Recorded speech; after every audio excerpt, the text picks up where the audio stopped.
एक तुलना अंगद जी महाराज ने और दी है। पतंगे के साथ भी इसकी तुलना की है। एक तो तुखर है, गधा है, और दूसरे तो पतंगा है। पतंगा मूर्ख है। वह भले ही अपने आप को बहुत बड़ा मानता है या कुछ सोचता है जैसे तू सोच रहा है, पर वह है मूर्ख। क्यों? प्रकाश के पास जाता है, दीपक के पास जाता है, तो दीपक के पास दो चीजें हैं। एक तो प्रकाश और दूसरा है दीपक के पास उसकी दाहक शक्ति।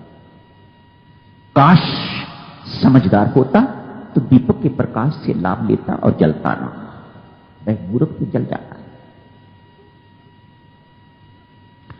तू भी इसी प्रकार का मूर्ख, तूने अपने ज्ञान सदुपयोग किया हुआ होता। साधक जनों, संत महात्मा कहते हैं हमारे ऊपर जिसके मन में ये वृत्ति है उनको कहते हैं जो विषयाशक्ति को उतना ही महत्वशाली मानता है जितना भगवान नाम की आराधना को, तो संत महात्मा कहते हैं ये उसकी खर वृत्ति है।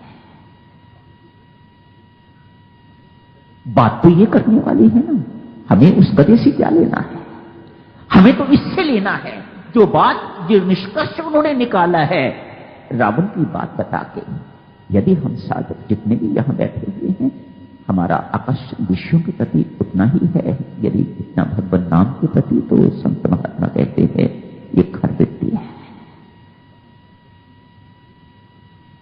कहां भगवान नाम और कहां विषयों के प्रति आकर्षण, कहां विषयों के प्रति आसक्ति। कोई आपस में तुलना नहीं। यदि आप समझो कि एक जैसे हैं, तो संत महात्मा कहते हैं कि भाई ये खर वृत्ति है, साधक के अंदर नहीं होनी चाहिए। इतनी ही बात के लिए ये खर वृत्ति की आज चर्चा आपकी सेवा में रखी गई। दूसरी वृत्ति है दूषण, पर दोष देखने वाला, ये दूषण वृत्ति है। मुझे कोई ऐसा दिखाई ही नहीं देता जो इस प्रकार का हो, जो ऐसा साधक हो जिसमें ये दूषण वृत्ति ना हो। एक बड़ी गंभीर समस्या है इसके साथ। दूसरों को दोष देखने वाला, दूसरों के दोष बखान करने वाला, देखने वाला व्यक्ति अपने दोष देखने बंद कर देता है। यदि ये बात साफ जुड़ी रहती, दूसरों को बेशक भाई देखता रहे, लेकिन अपने भी देखता रहे। सर्वप्रथम तो यही सबसे बड़ा दोष है कि तू दूसरों के दोष देख रहा है। यदि तुझे ये पता रहे तो फिर कोई बात नहीं है। होता यूं है, दूसरों के दोष जब दिखाई देते हैं तो अपने दोष दिखाई देने बंद हो जाते हैं, अपने दोष दिखाई नहीं देते। आज ही आपने पढ़ा है खरदूषण ने पहले 14 राक्षस भेजे हैं और उसके बाद राम का हनन करने के लिए, राम लक्ष्मण का हनन करने के लिए, या तीनों का हनन करने के लिए, सीता का नहीं, सीता को तो वह चाहते थे, ले जाना चाहते थे, इन दोनों का हनन करने के लिए 14,000 राक्षस और भेजे। राम अकेले, लक्ष्मण को कह दिया उन्होंने आप पहरे पर है ना, मैं इनके साथ निपटूंगा। खरदूषण भी आ जाएंगे तो चिंता न कर, मैं इन सबके साथ अकेला ही निपटूंगा। 14,000 राक्षस आ गए हैं। जानते हो भगवान ने क्या लीला रची है? 14,000 के 14,000 को राम बना दिया, सबको राम रूप दे दिया। ध्यान देना, दूषण वृत्ति की चर्चा चल रही है।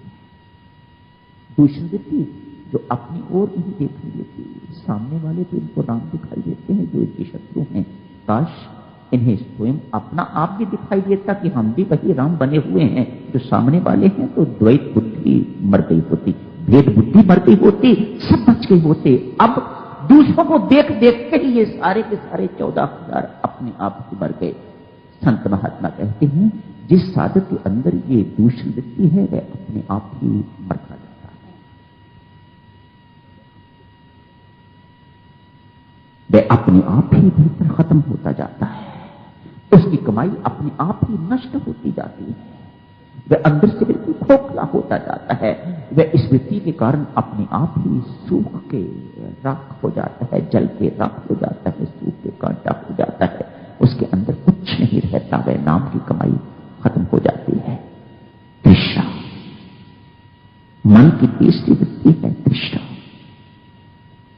इसके बारे में भक्तजनों आप सब लोग जानते हो। तृष्णा अर्थात काम, क्रोध एवं लोभ। इसके साथ ही ये प्रसंग समाप्त करने की इजाजत दीजिएगा। आगे की चर्चा आप बहुत कर चुके हैं। कल दूसरे सर्ग के आगे चलेंगे।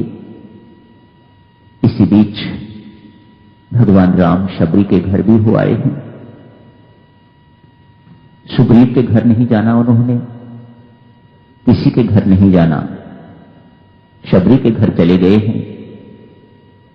सबको कहेंगे मैंने व्रत लिया हुआ है, प्रण लिया हुआ है कि मैं किसी के घर नहीं जाऊंगा। तो कोई पूछे कि शबरी के घर क्यों गए, तो कहते हैं वहां तो मेरी भक्तनी रहती है, और जहां मेरी भक्तनी रहती है वह घर नहीं होता, वह तो आश्रम होता है। आश्रमों में तो मैं जाता हूं। भरद्वाज के आश्रम गया था, वाल्मीकि महाराज के आश्रम गया था। शबरी कभी आश्रम में गया हूं, उसके घर में मैं नहीं गया है। तो उसकी कुटिया बेचारी थी और कुछ नहीं, लेकिन भगवान शबरी के घर को आश्रम कहते हैं। मेरी भक्तनी वहां रहती है। यही समाप्त करने की इजाजत दें भक्तजनों।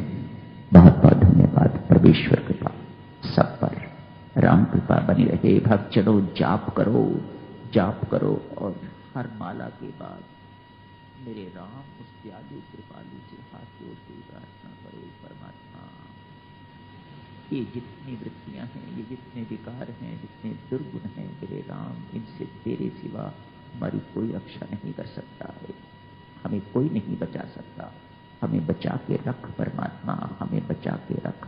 पाही माम त्राही माम, मेरे राम त्राही माम।